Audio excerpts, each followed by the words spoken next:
بسم الله الرحمن الرحيم.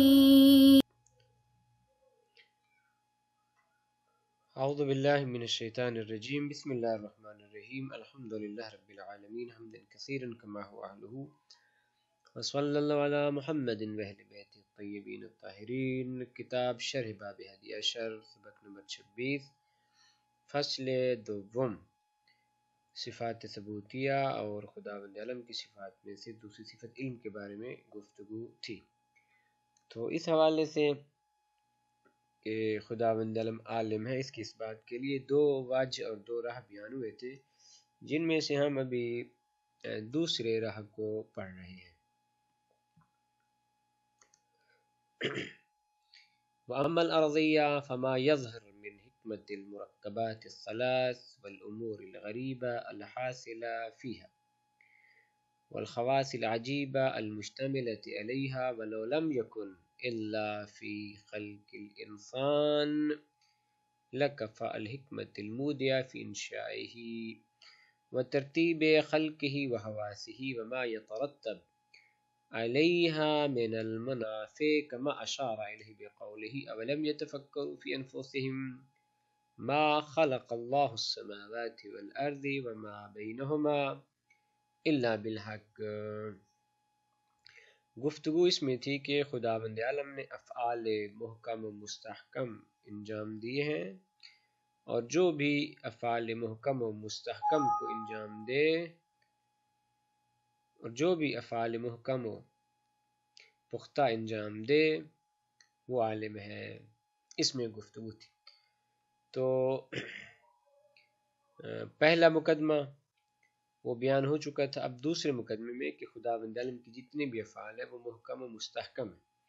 تو اس حوالے سے بتایا تھا کہ یہ جو افعال ہیں یہ ان کا تعلق سماوی مخلوقات کے ساتھ ہے یا ارضی مخلوقات کے ساتھ ہے.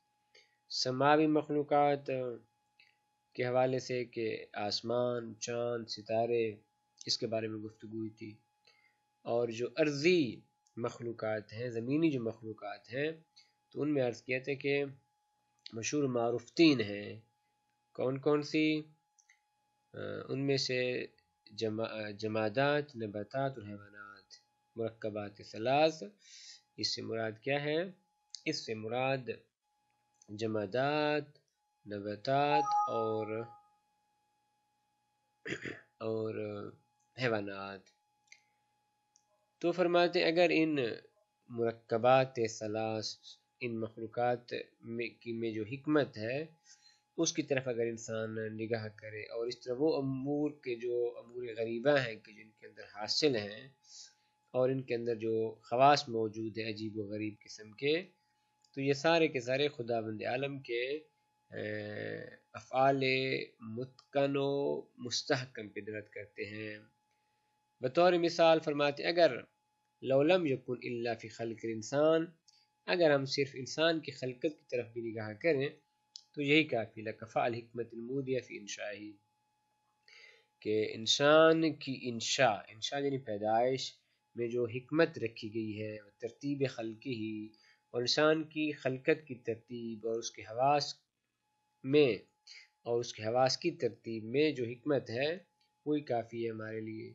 اور اس طرح ما یترتب علیہ من المنافع، اور ان چیزوں پہ جو یعنی انسان کی خلقت، انسان کے حواس، انسان کی پیدائش وغیرہ پر جو منافع مرتب ہیں وہ ہماری اس حکمت کو ثابت کرنے کے لیے کافی ہیں، خداوند عالم کی حکمت کو ثابت کرنے کے لیے کافی ہیں. اور اس کے لیے خود خداوند عالم نے ارشاد فرمایا کما اشار علیہ بقول اولم یتفکروا فی انفسہم، آیا لوگوں نے خود اپنے اندر نہیں جھانکا، اپنے اندر غور و فکر نہیں کیا؟ اگر وہ اپنے اندر غور و فکر کرے تو مشخص ہو جائے گا ان کے لیے کہ ما خلق اللہ السماوات والارض وما بینہما الا بالحق، خداوند عالم نے آسمانوں اور زمینوں کو اور جو کچھ ان کے درمیان میں سوائے حق و حقیقت کے پیدا نہیں فرمایا. بطور مثال فإن من العجائب المودیة فی بنیۃ الانسان، وہ عجیب و غریب چیزیں کہ جو بنیہ انسان میں، انسان کی بناوٹ پہ موجود ہیں، کہ ان کل عضو من اعضاء له قوى اربع، کہ انسانی اعضاء میں سے ہر عضو میں 4 قوتیں موجود ہیں۔ 4 قوتیں کون کون سی ہیں؟ نمبر 1 جاذبہ، نمبر 2 ماسکہ، نمبر 3 ہاضمہ اور نمبر 4 دافعہ۔ آئیں ان کی حکمت کو دیکھتے ہیں کہ یہ 4 قوتیں کہ ہر عضو انسانی میں موجود ہیں وہ کس طریقے سے ہیں۔ امل جاذبہ، قوہ جاذبہ اس کا کیا کام ہے؟ فحکمتها ان البدن لما كان دائما في التحلیل افتقر الى جاذبہ تجذب بدل ما يتحلل منه۔ قوہ جاذبہ اس کا کیا کام ہے کہ انسان ہمیشہ تغیر و تبدل میں ہے، اس کے جتنے بھی خلیے ہیں، اس کے بدن کے جو بھی حصے ہیں وہ آہستہ آہستہ تحلیل ہو جاتے ہیں، ختم ہو جاتے ہیں۔ تو جب انسانی بدن اس کے خلیات مسلسل ختم ہو رہے ہیں تو ایک قوت کی ضرورت تھی کہ جسے قوہ جاذبہ کہتے ہیں، کہ جب یہ چیزیں تحلیل ہونا شروع ہو جائیں، ختم ہونا شروع ہو جائیں، تو ایک قوت کی ضرورت ہے کہ جو اس کے عوض میں کوئی چیز جذب کرے۔ لذا غذا کیا ہے؟ یہ قوت کیا ہے؟ غذا کو جذب کرتی ہے اور انسان کے خلیات میں انسان کے خلیات کو بنانے کے لیے غذا کو جذب کرتی ہے۔ بس اس قوت کی خاصیت کیا ہے کہ ختم ہو جانے والے خلیوں کے لیے غذا کا جذب کرنا۔ وَأَمَّا الْمَاسِكَةُ، اس کے بعد ایک دوسری قوت خداوند عالم نے رکھی ہے جس کا نام ہے ماسکہ۔ ماسکہ یعنی مضبوط رکھنے والی، پکڑ کے رکھنے والی، محفوظ کرنے والی۔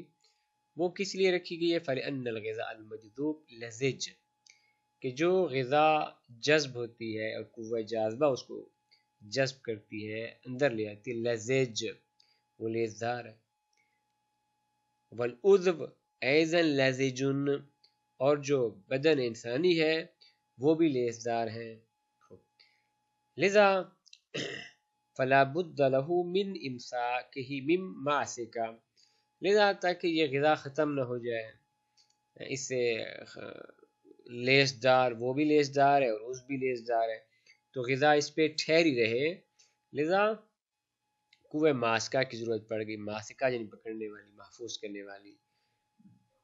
جاذبہ غذا کو جذب کر کے اندر لے آتی ہے اور اس کے بعد قوہ ماسکہ کا عمل شروع ہو جاتا ہے۔ وہ قوہ ماسکہ اس کو پکڑ کے رکھتی ہے، حتی تفعل فیہا الہاضمہ، کیوں رکھتی ہے اپنے پاس؟ تاکہ جو بعد والی قوت ہے قوہ ہاضمہ وہ اپنا کام شروع کرے۔ لذا فَأَمَّا الْحَاضِمَةُ، قوہ ہاضمہ جو انسانی بدن میں رکھی گئی ہے اس کا کیا کام ہے؟ فَلِأَنَّهَا تَغَيِّرُ الْغِذَاءِ إِلَى مَا يَصْلُحُ أَنْ يَكُونَ جُزْءًا لِلْمُغْتَذِينَ، تاکہ وہ غذا کہ جس کو قوہ ماسکہ نے اس کے لیے پکڑ کے رکھا ہے یہ اس کو تبدیل کرے۔ قوہ ہاضمہ یہ اس غذا کو تبدیل کرتی ہے، کس لیے؟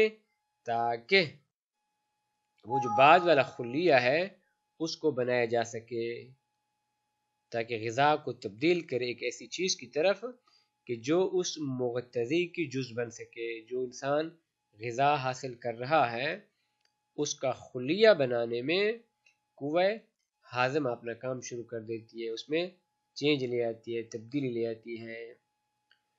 اس کے بعد قوہ ہاضمہ کے بعد قوہ دافعہ کا عمل شروع ہو جاتا ہے۔ وَأَمَّا الدَّافِعَةُ، قوہ دافعہ یہ کیا ہے؟ فَهِيَ الَّتِي تَدْفُعُ الْغِذَاءَ الْفَاضِلَ مِمَّا فَعَلَتْهُ الْحَاضِمَةُ الْمُهَيَّأَ لِعُضْوٍ آخَرٍ إِلَيْهِ۔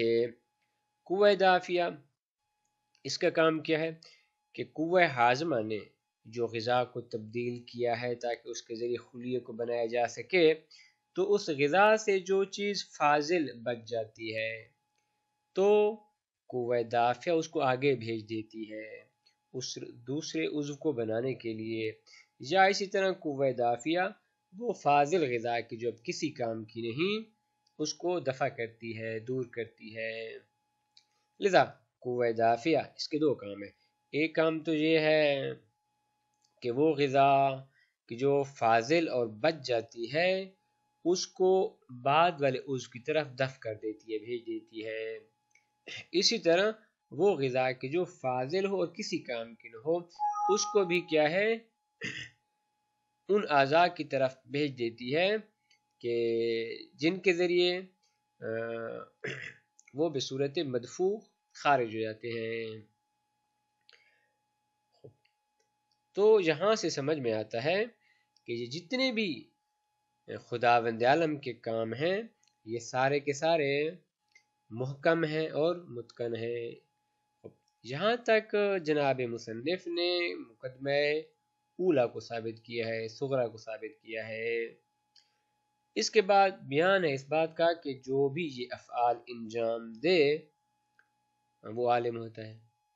اب یہ کبرا ہے، جیسا فرماتے ہیں اما ان کل من فعل الافعال المحکمہ المتقنہ فعالم، یہ قضیہ کیسے ثابت کریں گے کہ جو بھی افعال محکمہ متقنہ کو، متقن یعنی پختہ مستحکم،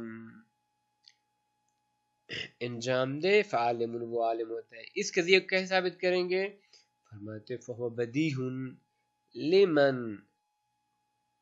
ضاول الامور و تدبرها، وہ افراد کہ جو ان امور کو جانتا ہے اور ان میں غور و فکر کرتا ہے ان کے لیے یہ جو مقدمہ ہے مقدمہ کبریٰ بدیہی ہے، اس میں غور و فکر کی اور استدلال کرنے کی ضرورت نہیں ہے۔